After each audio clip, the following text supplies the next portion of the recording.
Welcome to Unscripted with Russo. For our podcast, we decided to explore the people behind the narratives. I'll introduce decision makers and influencers and find out the intimate story behind their rise to success. Welcome to an episode of Unscripted with Russo. I'm Ashley Russo, and I am being joined by Terry Wallace. He's the owner of Venture X Lehigh Valley. If you have not been and seen this amazing, immersive, cooperative working space, you're missing out. It's right on the south side of Bethlehem. Terry, thanks for being here. It was a pleasure being here. Thank you for having me. It was really neat to meet you somewhat recently and see your vision for the Lehigh Valley. And I want to share that with our audience. But first, I want to get to know you a little bit because I've had the pleasure of meeting with you a few times and just chatting. And you have such an unbelievably interesting life and career. So we want to share a little bit with our audience today. Tell me a little bit about your childhood, your family, where you grew up, and kind of where you fit in there. I grew up in a military family. So my father was in the Army for many, many years. We have lived all over the place. Now, I say all over the place. We've lived in multiple states in the United States. In my early years, we lived in New Zealand. Spent several years in New Zealand. My first experience at school was in New Zealand, outside of Auckland. Wow. Do you have a memory, like an early memory of that time? I do. One of the most vivid ones is you wore your school uniform. So these little gray shorts, a white shirt, and this was obviously very new to me. It's just school in general, let alone school with a uniform. So I remember being really nervous about this and getting to the school. And as soon as we got to school, there were shoes all over the place. And kids literally kicked off their shoes and school was barefoot. So there I was in a little uniform, barefoot, in class, running around. I'll never forget that. That's fascinating. It must have been a rude awakening when you realized that in America, you have to wear shoes at school. Yeah. It was the whole shoe thing was very buttoned up. It was fascinating. I also learned very quickly that my little American feet needed to toughen up because those kids could run around on cement. Honest to goodness, broken glass, they'd be fine. But I'd come home every day with bloody toes. But it was an amazing experience. That is really neat. I mean, what was it like for you moving around? I know that some people say, it's an amazing experience because you got to have so many different friends and cultures, and other people say it's really hard because you're always making new friends. I think that has a lot to do with your personality, really. I never had a problem with it. Also it's all I knew. So every 2 to 3 years, we just packed up. Mom and Dad said, "Here's the new place we're going," and we just went. And then you started all over again. I didn't build friendships quickly. I will say that. So that was a challenging part, but it really had you rely within your family, of course. So there was 4 siblings. So I had 2 brothers and a sister, and of course my parents. So we kind of relied on our relationships as a family, which, that's a good part, right? You kind of lean into your family out of necessity, which was very good. I tell you, I am certain I learned much more in moving from place to place, state to state, country to country. You have no choice but to start understanding the differences in cultures, in personalities, in the way people communicate. I believe it made me very observant, intuitive, even just different accents. Both New Zealand and Australia, obviously they're English speaking locations, so that didn't make the language thing issue. But you get into accents, people speak differently. They are different cultures. They value things in different ways, shapes, and forms. So I loved it. I absolutely loved it. The only place that we left, and I left kicking and screaming, because it normally was fair enough. The 2 years are up. It's time to go to another place, another school, another group of friends, another, whatever it might be, another home, another existence. The one time I left kicking and screaming was Australia. I think part of that was just a magnificent country, wonderful people. But it was also the years I was there. That 14 through 17 timeframes, pretty formidable years. But I enjoyed the movie. I can imagine that's tough. And like you said, culturally, yes, English speaking, but culturally a lot of differences. What kinds of activities were you participating in, and were any of them, different than an experience you might have had you been at high school in the States? The first one that comes to mind is rugby. I went to an all-boy Christian Brothers school called St. Edmund's College. College refers to high school in Australia. The headmaster of the school was also the coach of the Australian schoolboys national team. Oh, so my gosh. Okay. Yeah, they took That's like rugby, serious rugby. They took their rugby very seriously, so much so that each season, there was 2 sporting seasons, was each season you played rugby both seasons. So you just played all year round. In the chapel, in the middle of what we called the quadrangle in the school, there was big stained glass up there, and it was a stained glass of a Christian brother with 2 young boys under each arm, and one had his arm full of books. The other one literally had a old leather rugby ball in the stained glass in the church. So it was for real. So absolutely fell in love with the game. I'm still a rabid fan to this day. So that was an experience I would never had in the United States. The other one that comes to mind is just the level of schooling. I was so far over my head, I can't even explain it.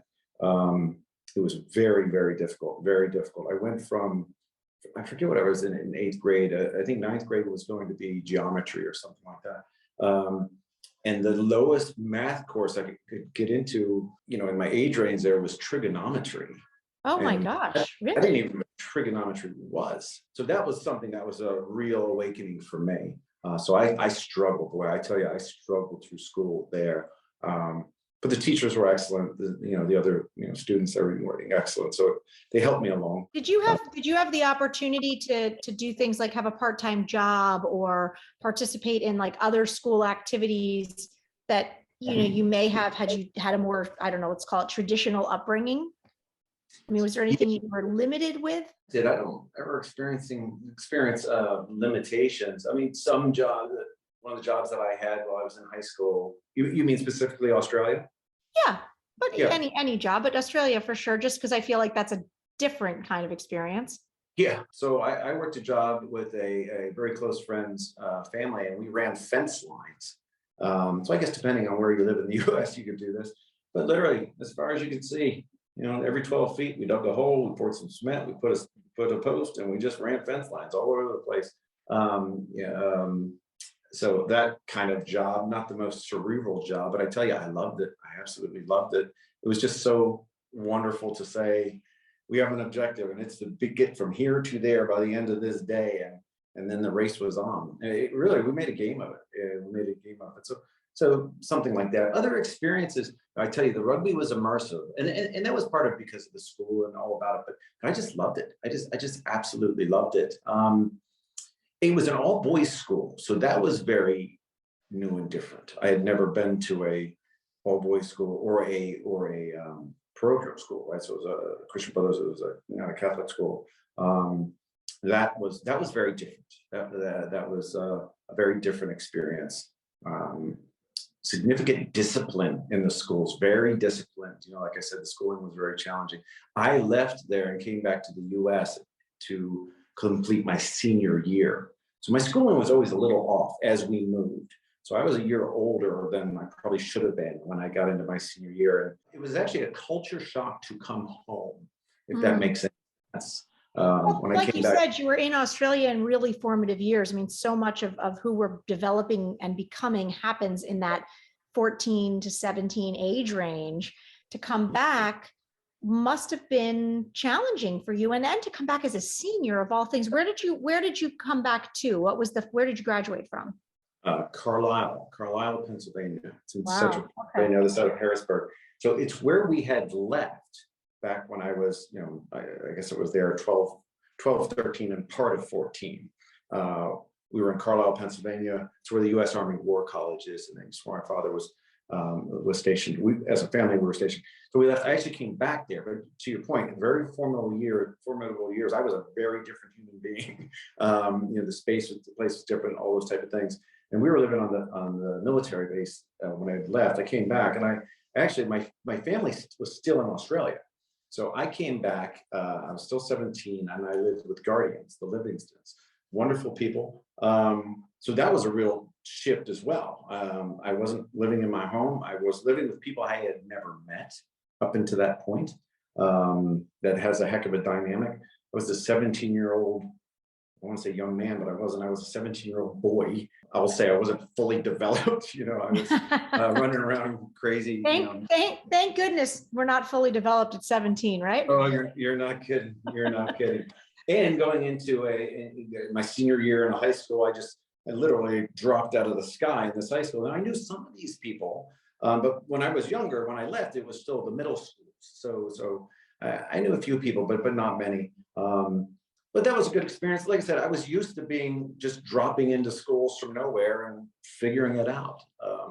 So that was good. That was a great experience as well. When you look back, what do you think sort of the best lesson that you learned from your childhood and this moving around concept? What is a lesson you've taken from that and kind of continued to utilize in your adult life?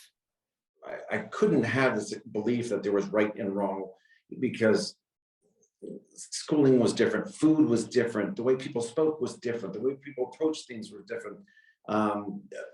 Even the way that people behaved and interacted with one another was different. Now that was different in many ways. One is not being known by anyone and trying to work that through and get to know people. Another one was literally pulling stake and just cutting all ties and then going somewhere else. That was a heck of an experience to try to understand. And another, if you add the cultural and different country dynamics, I couldn't have a rigidity about me. What a great life lesson though, right? Because so many people spend a lot of their time, especially I'd say in the first half of their life, feeling like there's a lot of black and white or wanting there to be. And really it's so many shades of gray. And I love that concept that you learned so early, that you had to be adaptable and open to whatever the circumstances presented to you. And I feel like that must have really given you kind of a leg up in a maturity standpoint of understanding the world. I would say yes. The flip side to that would be, I remember as a young person assuming that when things were different, then I was wrong. I was approaching it different as I'm watching other people do things. I remember vividly going over some people who became very good friends of both me and my younger brother and their family. And we'd go over to the house for dinner. I was holding my utensils wrong. So they thought that was funny, the way I held my utensils. And then my first thought was, and there was many other examples, that's just one. And my third thought was, God, why have I been doing this wrong my whole life? Because as a young person, these are adults. Well, you want to fit in, right? You want to fit in somewhat to the culture you're in and respect people's habits and cultures and all those things. But yeah, that's very interesting. Well, we're going to take a quick break. When we come back, I want to talk about your college and military career and how that led you on a winding path back to the Lehigh Valley. All right, everybody, you're listening to Unscripted with Russo. We'll be right back. As a mother of two, I know it can be tough to find activities that everyone will enjoy. Luckily, the Lehigh Valley has so many ways to treat your family without breaking the bank. You can experience cool discoveries at the Da Vinci Science Center or all aboard the WKNS railroad train for an afternoon adventure. There's fun around every corner of the Lehigh Valley, and you can uncover it all on Discover Lehigh Valley's website. Visit discoverlehighvalley.com for more information. Welcome back to Unscripted with Russo. If you're just tuning in, I am being joined by Terry Wallace, and he is the owner of Venture X Lehigh Valley, located on the south side of Bethlehem. Super cool space, telling us all about his eclectic childhood, moving around with a military family, spending a lot of time in New Zealand and Australia. He made his way back and graduated high school right here in Carlisle, PA. Tell us what was next, Terry. Did you always know you wanted to go to college? Was military on your radar? Of course, you were used to a military family, and then you talked about the sort of rules and rigidity of a prep school, a boys' Catholic prep school. So I'm sure that had some influence. So tell us a little bit about the thought process that was going on for you, because you've been used to being kind of a gypsy. You moved and you went places. And how did that play into the next choices that you made? It was going to be the military. From age 14, that's what I was going to do. So at the time I was in Australia, my father worked at the US Embassy there. So periodically we'd go in and for whatever reason visit him there at work. And for those who don't know, the US Marines guard our embassies all over the world. And I remember vividly going through those gates and seeing the Marines there. And I kid you not, it hit me like a lightning bolt. So that is what I want to do. I want to be like them. They were just inexplainably polished, put together, professional, just tremendous. So from 14 on, that was it. I was going into the Marine Corps. So when I got out of school, I ended up heading off to college, because also you get a college degree, you can be an officer in the Marine Corps. So I then did a year in college, localish college, Westchester University. Then I enlisted in the Marine Corps.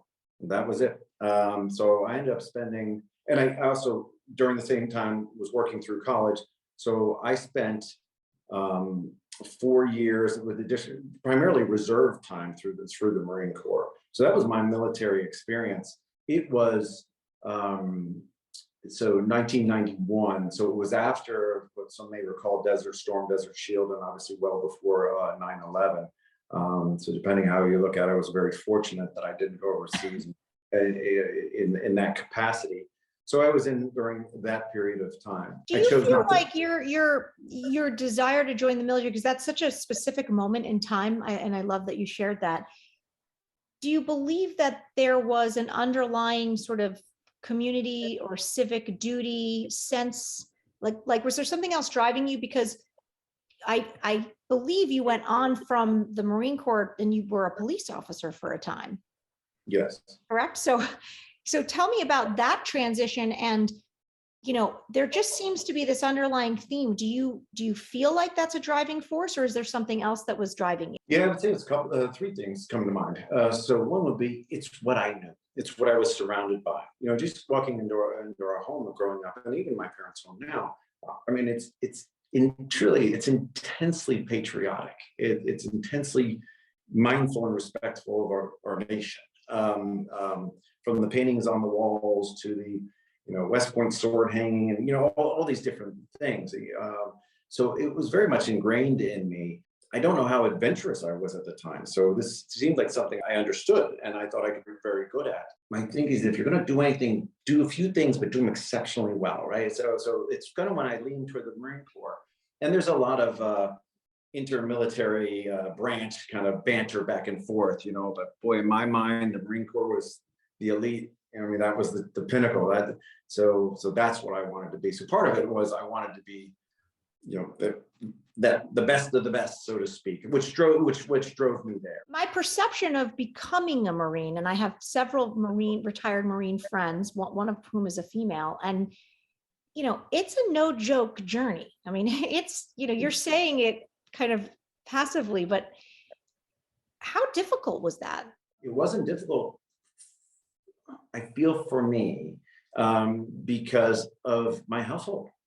My father was, a career military officer. My father is 80. He still is contracted out by the Department of Defense to teach at the U.S. Army War College. I mean, you don't get any more military than my father, right? So the good, the bad, whatever it might be, but it's good. It's primarily good. So growing up in my house, I understood discipline. I understood follow through. I understood do things better than you're asked always, so it was tough physically, it was tough, all those type of things. I found I was able to tap into my upbringing, my experience quite comfortably. It's interesting how often on this podcast with the guests we have, how influential one's formative years experience have over the choices. So, Marilyn Shields, she was talking about, she's a lawyer locally, how her father passed away when she was young, and her mother went back to school to get a college degree, and she watched that happen. And it sort of just switched the whole thing, which was not the norm in her family, but all of a sudden that became what she knew, and she saw the possibility. And so I think that's an interesting theme that does crop up a lot and shows the importance of exposure through childhood to different things as much as one can have. When did you decide to become a police officer, and how long did you do that for? A little over 4 years, closer to 5 years. I was a police officer from 95 to right around 2000. That was a bit more out of necessity. As I came out of the Marine Corps, I had to make the decision, make it a life path, or say I've kind of done it. And I was going to school at the same time I was in, so I was getting this military experience and also this strange civilian world thing going on, which I liked. I liked that. I'll say the fluidity and the freedom and the whatever it might be. So I decided to move to the civilian world, but I wasn't ready. I still needed some level of formality and rigor. I really did. I wasn't ready to just spin off into the business world or whatever it might be.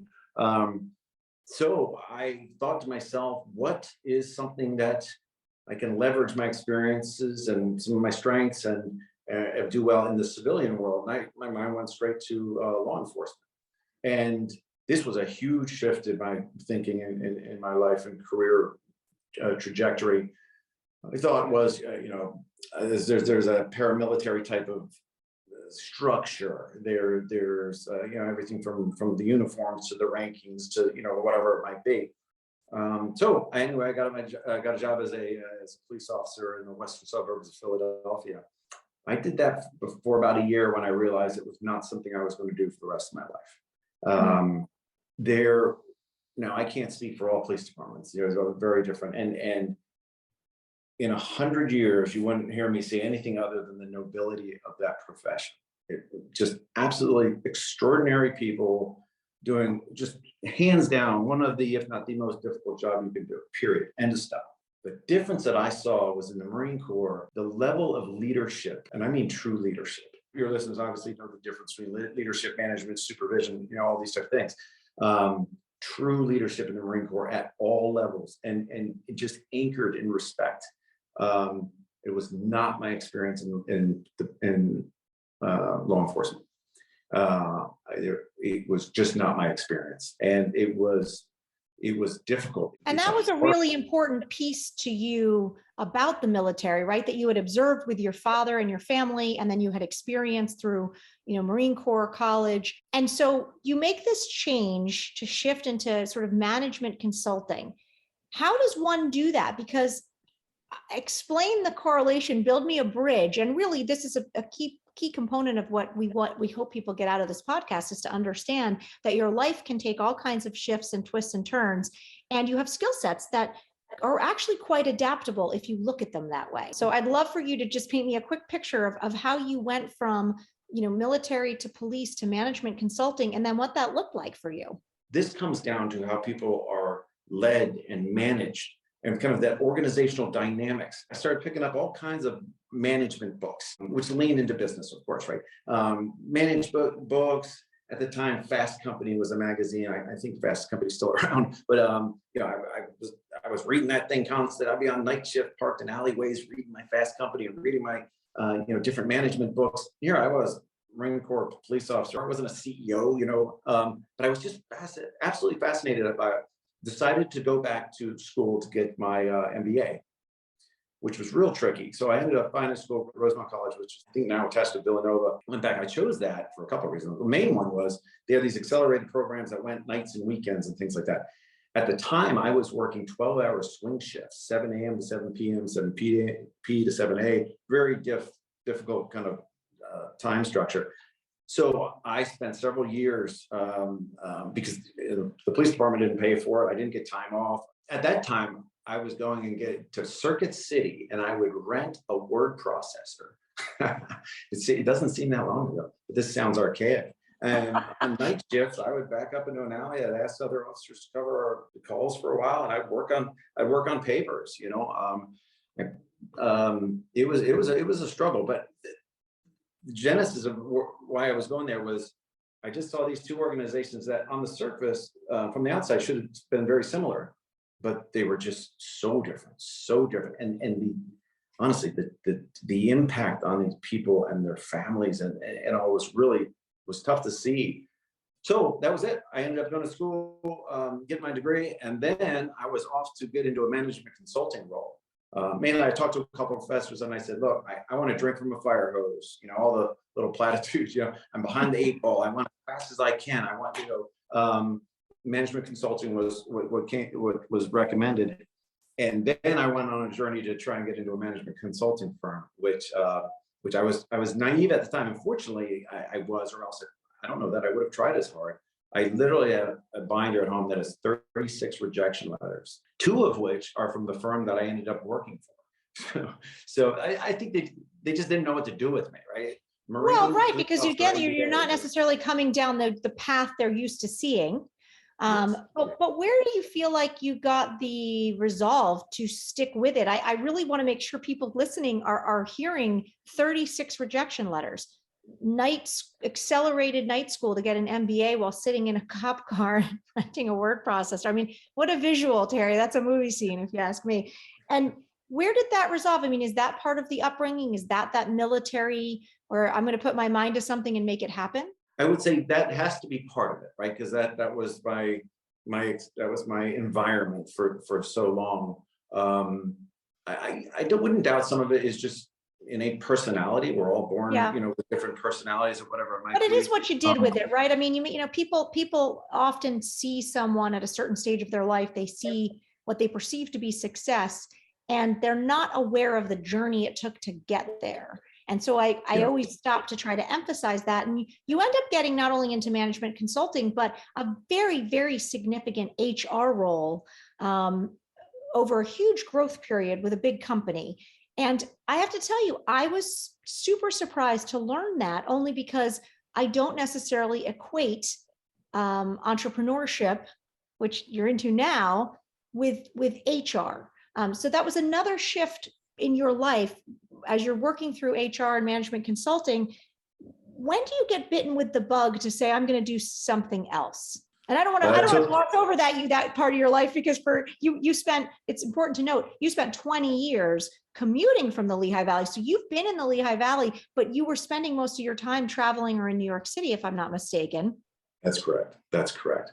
And you worked hard, and you built something huge, which if you'd like to talk about, please do.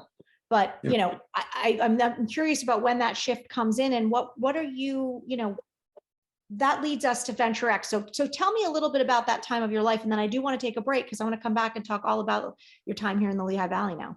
I would say that was in me from the very beginning. And I think it's in most people. I want to work for myself. There's very few, I think at some level, we all want to work for ourselves. I think it depends on what that means, though, right? Because I'm not sure everyone understands what that truly means, right? So I don't get paid because I'm paying myself. No one's there to do all these other things, because it is just me, myself. But from very early on, I wanted my own business. I wanted to, call it the master of your own destiny, whatever it might be. I wasn't ready for it. I wasn't ready for it. Just from an experience perspective, you can't start your own business being a Marine. You can't start your own business being a police officer. So I needed to live life and get involved and do work, have these particular roles. The job that the company I decided to start, truth be told, it really wasn't. It's not in the HR space at all. I mean, you could say to some extent that we do focus on attraction, retention, development of people, and work culture, different type of things.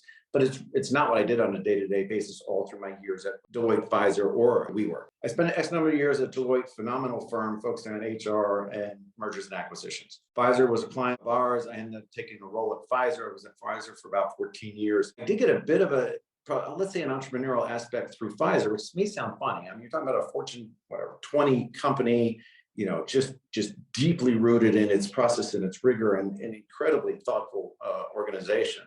Phenomenal company. You don't tend to think entrepreneurial mindset, but every role I had at Pfizer didn't exist before I had it. So I think that's an important thing to note. And I think that's somewhat a reflection on me, but probably more a reflection on the evolution of companies. And what I mean by that, in HR, what was needed was not, I'll say, the existing swim lanes of these functions. It was time to start globalizing and integrating organizations. HR just couldn't do something on its own. It had to be coordinated with finance, with IT. Legal had to get involved. So where I found my opportunities were collaborating and integrating with these other functions.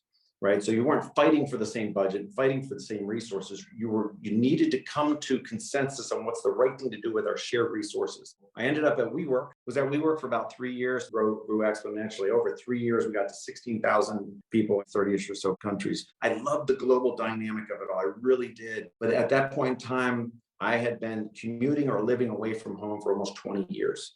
I had a deep understanding of the cost of arduous commute. And I don't mean just financially, I mean time-wise, I mean missed meals, I mean never being able to coach your children's soccer teams or whatever teams. People should not be paying that price. They should not. And I also realized at that point in time, there was no sound reason for people to be doing so. So what I mean by that is the technology, this is all pre-COVID, right? The technology was already there. The ability to manage and do things virtually was already there. The growth of the knowledge-based workforce already there. The only thing that was keeping people doing these insane commutes and just the terrible use of time and whatever it might be was, I would say, it's leadership managerial acumen, which was low. And in general, we can only get things done if my people are here with me and I can see them and I can talk to them and I can tell them what to do and they can tell me what they're doing. Just unnecessary, just absolutely unnecessary, which we've learned over these last couple of years. It was thrust upon us, but it was thrust upon us, but there was no need. Now, I decided to start this business prior to COVID. My mission was to kill the commute.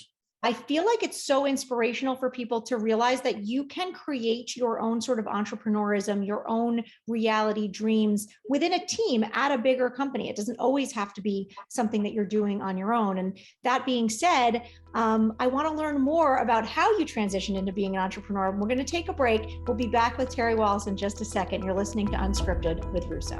Home to the Iron Pigs in Dorney Park, Allentown is a city without limits. Food, art, dance, you name it, it's got it. Allentown's historic roots are matched with its vibrant culture to create an adventure that you'll never forget. Thinking of taking a trip? Follow Lehigh Valley, PA on Instagram, and you'll find attractions, hotels, and sites you won't want to miss. Welcome back, everybody. You're listening to Unscripted with Russo. I'm Ashley Russo, and I am being joined by my new friend, Terry Wallace from Venture X in Bethlehem. He's talked to us all about his amazing upbringing, moving around the world, his time with the Marines, his time as a police officer, and then moving into management consulting across a lot of different spheres. And all of that eventually landed him back in the Lehigh Valley where he had been living, but not really living. So Terry, what was the decision to open something like Venture X? Tell us a little bit more about what it is, and why was it important to you to really start truly living in the Lehigh Valley? I had been traveling internationally for almost 2 decades. For many years, towards the end there, I had an apartment in the city because both Pfizer and WeWork were headquartered in New York. But Lehigh Valley has been home for almost 20 years. Other than since my daughter was very young, we lived outside of King Prussia for a couple of years, then in Connecticut for about 2 years. My daughter Michaela is ever known. She's now 21. It's where my wife Michelle was born and raised. So she's born and raised in Easton. As I mentioned earlier, I have very short roots. I bounced around all over the country and the world. So where I was never an issue for me. It never felt like it mattered that much, but it did matter very much to my family. And I learned in that time that it actually mattered to me as well. My existence was based on my career. And I think, we all can work on our balance in life. I had most certainly lost track of my work-life balance for a very long time. So my career was everything. Work was everything. It was during the week, it was travel, it was nights, it was weekends, it was everything. And it became real clear to me that I needed to rebalance that. So based on that, I made the decision to move back home for good. And I only had 2 criteria. I want my own business and I want to be here, period. That's where I started. I took 3 months off to really think through what did I want to do. And I had a long list that I honed down over time. Part of it was HR consulting. I had a lot of years under my belt. I had a lot of great knowledge that I most certainly could have worked with companies with. I actually was keen on starting a furniture company. I could get into that, but I won't bore you too much. But my point being, I was looking at a lot of different things. But boy, then it hit me just like a brick. Thought, my goodness, why not focus on what WeWork was doing in major global cities, the New Yorks, the Shanghais, the Sao Paulos, the San Franciscos of the world. Why not bring the best of Fifth Avenue right here where people actually live? I spent several years before getting the apartment, those type of things, on buses and whatever it might be, literally planes, trains, and automobiles into New York daily, or it was into Newark Airport to then disappear and then come back a week later. I realized the true cost of that. And it became very clear to me that there is a very large number of people in our Lehigh Valley that are living that same experience. And I would venture to guess not a single one enjoys those commutes, not a single one. And I also had the experience that it was unnecessary. It was poor or low managerial leadership acumen that was forcing people to do this. So I decided that was the business. I was going to start a co-working company. It was going to be here in the Lehigh Valley. That was the focus. And I'm hell bent to do so. The location that we have in here in Bethlehem, we got 40 offices in here for one person up to 10. I'm a little biased, but I would tell you, this place is next level. It's absolutely next level. It's really amazing. And I would encourage people to check it out, because I know that you're keen on giving tours and showing people. And not only do you have the working spaces, but you've got all communal spaces, which is what people get access to as well. You know, kitchens and conference rooms and a podcast booth and, you know, little pods that you can take a conference call in. So it's really beautiful and a unique concept. I think the area needs it, and I know you have plans for expansion. So it's exciting that you have brought your, you know, decades of expertise into something you're really passionate about for the Lehigh Valley. What is it that you love now that you're anchored here and you're really living here? Tell me what you love about the Lehigh Valley. What have you discovered or rediscovered that maybe you'd kind of forgotten about? Yeah, for me, it would be discovered. Although we've had a home here, my family's been here many years. It's only been the last 2.5 years that I've truly lived here. I was in that time prior to that, I was probably in Allentown 5 times. You know, all I knew of Bethlehem was there was a couple blocks that had some nice little restaurants on it. And I had a good sense of downtown Easton. So it was truly discovered for me. So I discovered a couple things. You gotta get the best of multiple worlds here. I mean, this is a big area. This is a big area with a ton of people and a lot going on. But my goodness, everyone knows everyone. And you know, you can jokingly say that's a you know, I don't know, that's good and bad, but hell no, that's good. It's really good. It's kind of incredible. I mean, I love that you're pointing it out, because what is incredible is this is not a small area. I mean, we are not a teeny dot on a map. This is a really growing, big, you know, area with Fortune 500 companies, tons and tons of small businesses, tons of open spaces, tons of higher education. And it is amazing.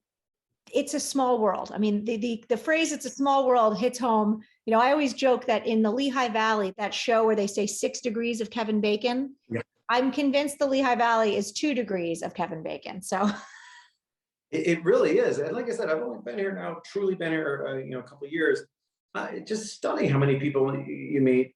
And when I've got somebody who's in here, I'm meeting, and then somebody else is coming in, I can't tell you how many people I've gone to introduce to one another. And they're like, "Oh my God!" They end up giving them a hug, they give each other a hug or whatever, you know, or an elbow bump or whatever we're doing now. I'm telling you, it's a good sized place. There's a lot of people. There's a lot going on, and everyone seems to know everyone. The other thing I would say about the area, this is not a knock on New York or whatever it might be, but there's such a genuine nature to people. There just is, and there's an authenticity.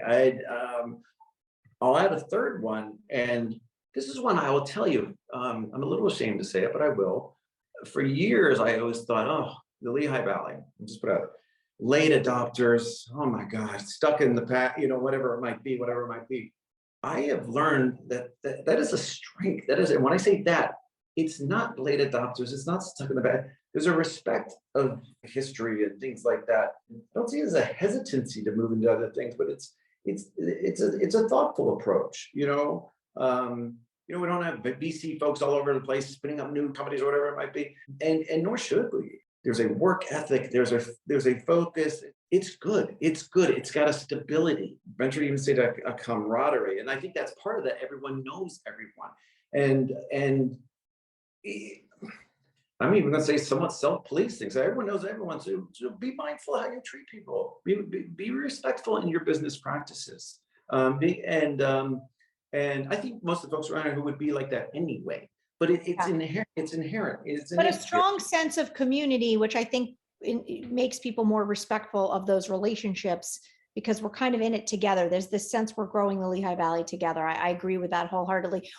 With the time we have remaining, what are a couple of things that you love to do here? Is there some spots that if you have a Friday night, you definitely go to this place? Is there a restaurant you love, an activity you love? I know that you are still very, you know, into physical fitness and activity. So tell me a little bit about how you spend your limited free time in the Lehigh Valley. I like to work. I like to stay here after hours, and I like to paint the walls, to clean the place. I love getting my Murphy's oil soap and cleaning down these steps and making this place look just so. Beyond that, I do enjoy CrossFit very much. I love to work out. I love it. I love it. I love it.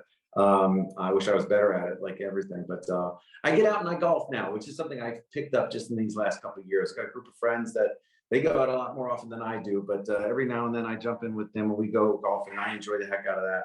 And I just love going home. I really do. I love going home. We've got, Michelle's always there. We've got a new puppy now. So we've got a 15-year-old dog, an 8-year-old, and now a 1-year-old dog. And they're amazing and they're wonderful. And we are very fortunate that, and I just love having Michaela here. So my 21-year-old daughter, she's just finishing up her MBA program over at Moravian University. And she's got her own apartment nearby, but it's close enough. So she comes home for dinners now and then. She's here on the weekends. I just love it. And I think I drive them crazy because was gone so long. I feel like I'm trying to catch up, I'm trying to catch up. But I love that, Terry. I think it's important, and it's really, it shows such a full circle journey when you share with us today, like you have the life that you've had and this concept that you moved all over and what you gained from that, but ultimately the enjoyment that you're finding in being in one place, and not just one place, but this place, the Lehigh Valley. All right, before I let you go, I want to ask you some quick rapid fire questions. I want to confirm you have not heard these questions. All right, ready? These are quick, game show. Okay. Your favorite hobby or a secret talent? I like CrossFit. What's the best advice you've ever received? When you're asked to do something, take it to the next level. Always take it to the next level. Always take it to the next level. If you didn't have the job you have now and not listing anything you've previously done, what would you be doing instead? Something with my hands. I love the idea of either building homes, maybe an architect. I always thought about that. I would love to be an architect. And the last question is one person who inspires you. I'm gonna say my daughter, Michaela, most definitely. When she comes into work, I love it. Even at CrossFit, she joins me every now and then, and man, she pushes me, man. She pushes me, and part of it is just being your child. And you always got to step up. You always got to take it. You always got to step up. You always got to step up for your kids. I love that. Well, with that, Terry, thank you so much for being on Unscripted with Russo. You've been a fabulous guest. Please make sure you check out the Venture X space in Bethlehem. There are more coming, but it's an amazing addition to our Lehigh Valley. Thanks, Terry, for being here. Thank you, Ashley. You're listening to Unscripted. Until next time.